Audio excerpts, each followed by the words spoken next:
Hello friends, आइए आज हम सीखते हैं कि डेनिश में किस तरीके से आपको आर्टिकल इन और इट का यूज़ करना है। तो सबसे पहले ये जानना इम्पोर्टेंट है कि डेनिश में सभी नाउन्स को दो जेंडर्स में डिवाइड किया गया है। नहीं, मैं यहाँ पर मेल और फीमेल जेंडर की बात नहीं कर रही हूँ, मैं बात कर रही हूँ कॉमन जेंडर, फेलस्कुन और न्यूटर जेंडर, इंटेटकुन उसकी। तो जहाँ पे भी कॉमन जेंडर की नाउन होगी वहाँ पे आर्टिकल इन यूज होगा, जहाँ पर भी न्यूटर जेंडर की नाउन होगी वहाँ पे आर्टिकल इट यूज होगा। अब आप सोच रहे होंगे कि आइडेंटिफाई कैसे करेंगे कि ये कॉमन जेंडर की नाउन है या न्यूटर जेंडर की नाउन है। एंड अनफॉर्चुनेटली डेनिश में ऐसा कोई भी रूल नहीं है जिससे कि ये याद करने में आसानी हो कि ये जो नाउन है कॉमन जेंडर है या न्यूटर जेंडर है। बट एक गुड न्यूज़ ये है कि जितने भी नाउन हैं उसमें से मोस्टली 75% नाउन्स जो होते हैं वो इन की कैटेगरी में आते हैं, कॉमन जेंडर की कैटेगरी में आते हैं। तो जो बचे हुए 25 हैं वो न्यूटर जेंडर की कैटेगरी में आते हैं। तो अगर आप इस तरीके से स्टार्ट करेंगे, अगर आप उन 25% नाउन पे फोकस करेंगे तो जो बचे हुए हैं वो तो ऑटोमेटिक इन की कैटेगरी में आते हैं। तो जब अगर आप मेरे डेनिश वोकैबुलरी वाली प्लेलिस्ट के वीडियो देखेंगे तो जितने भी नाउन्स मैं बताती हूँ तो सबके आगे ब्रैकेट में मैं इन या इट लगाती हूँ ताकि आपको याद रखने में आसानी हो कि वो कॉमन जेंडर है या न्यूटर जेंडर है।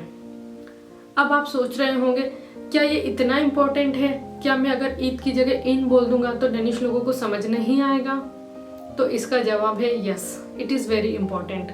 बिकॉज अगर आपने इन्फिनिट फॉर्म में बोला है तो डेनिश लोगों के लिए जानना आसान हो जाएगा, वो गेस कर सकते हैं कि आप किस चीज़ के बारे में बात कर रहे हैं। बट होता क्या है, डेफिनेट फॉर्म में जो ये इन और इट होते हैं ये वर्ड के पीछे लगते हैं, वर्ड के साथ ही चिपक जाते हैं, जिसकी वजह से वर्ड का जो प्रोनाउंसिएशन है पूरा चेंज हो जाता है।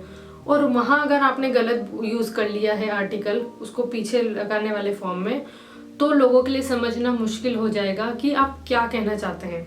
इस चीज़ को मैं एक सिंपल से एग्जांपल से समझाना चाहूँगी।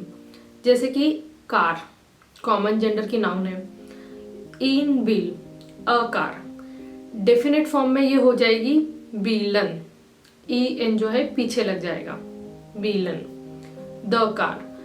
अब क्या होगा अगर आप कार के बारे में बात कर रहे हैं और इन की जगह आपने गलती से इट लगा दिया, बीलन को आपने बीलल बोल दिया, लोगों को समझ ही नहीं आएगा कि आप क्या बोल रहे हैं, क्योंकि इसी से सिमिलर साउंड करने वाले बहुत सारे वर्ड होते हैं। बीलल हो सकता है पिक्चर्स के बारे में बात कर रहे हो तो डेनिश लोगों को प्रोनाउंसिएशन समझने में डिफिकल्टी होगी कि आप क्या कहना चाहते हैं। तो इट इज़ वेरी इंपॉर्टेंट कि आप याद करें सभी नाउन्स को कि वो कौन से वाले जेंडर की, कॉमन जेंडर की है या न्यूटर जेंडर की है।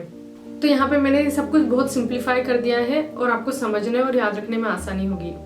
और आपको ये भी याद रखना होगा कि ये जो नाउन्स होती हैं, जो इनका जेंडर होता है वो एडजेक्टिव को भी ट्रांसफॉर्म करता है। जैसे कि मैं एक एग्जांपल से आपको समझाती हूँ। अगर आपकी जो नाउन है वो कॉमन जेंडर की है तो एडजेक्टिव चेंज नहीं होगा, बट अगर आपकी नाउन न्यूटर जेंडर की है तो वो एडजेक्टिव को चेंज कर देगी। फॉर एग्जाम्पल हम एक एडजेक्टिव लेते हैं हाउस, जो कि एक न्यूटर जेंडर का एग्जाम्पल है, राइट? तो हाउस की जो पहला आर्टिकल लगता है वो इट लगता है, it house means a house. अब यहाँ पे हम एक एडजेक्टिव लाते हैं अ बिग हाउस, तो उसको डेनिश में कहेंगे इट स्टोअर्ट हुस। तो जो स्टोवा होता है वो एक एडजेक्टिव है जिसको कि बिग के लिए यूज किया जाता है, बट क्योंकि यहाँ पे हमारी नाउन न्यूटर जेंडर की थी तो उसकी वजह से यहाँ पे टी लग गया, तो ये बन गया एक स्टोअर्ट हुस। और अगर इसी तरीके से ये कलर के कंटेक्स्ट में भी होता है, जैसे कि अगर आपको कहना है टेबल, अ रेड टेबल, तो ये टेबल जो होता है उसको कहा जाता है बोआ, जो कि एक न्यूटर जेंडर है। अगर यहाँ पे आप जो एडजेक्टिव रेड के बारे में बात कर रहे हैं तो ये इस तरीके से ट्रांसलेट होगा इट रूट बोआ, इट रूट, यहाँ पे भी टी लग गया एडजेक्टिव में। तो जो भी न्यूटर जेंडर की नाउन्स होती हैं वो एडजेक्टिव को ट्रांसफॉर्म करती हैं। कुछ और एग्जांपल, इन ग्रोन स्टोल, इन ग्रोन स्टोल, इट रूट एबल, इट रूट एपल। बट अगर प्लूरल फॉर्म है तो एडजेक्टिव चेंज नहीं होगा, जैसे कि बिग कार्स, स्टोआ बीला, बिग हाउसेस, स्टोआ हुस। यहाँ पे कार्स के लिए भी और हाउसेस के लिए भी, दोनों के लिए एडजेक्टिव स्टोआ सेम ही यूज किया गया है। प्लूरल के केस में बस जो एडजेक्टिव है उसके एंड में ई लग जाता है, बट डजंट मैटर कि वो न्यूटर है या कॉमन जेंडर है। तो जिस तरीके से इंग्लिश में द वर्ड का यूज नाउन के पहले किया जाता है, the car, the house, Danish में उसको पीछे लगाया जाता है द को। जैसे कि द कार तो बीलन, द हाउस तो हुसल। अब आपको पता कैसे चलेगा कि कब कहाँ पे क्या यूज करना है?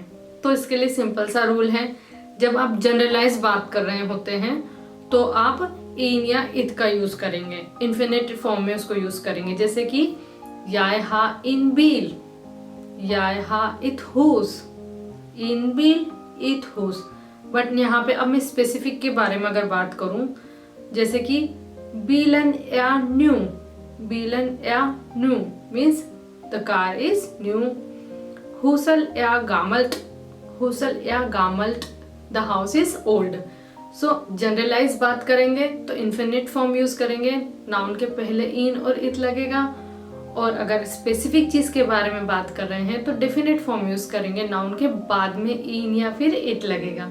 So that's it and that was it for today. Thank you so much video को अंत तक देखने के लिए। आई होप कि आपको ये आर्टिकल्स का कंसेप्ट अच्छे से समझ में आ गया हो।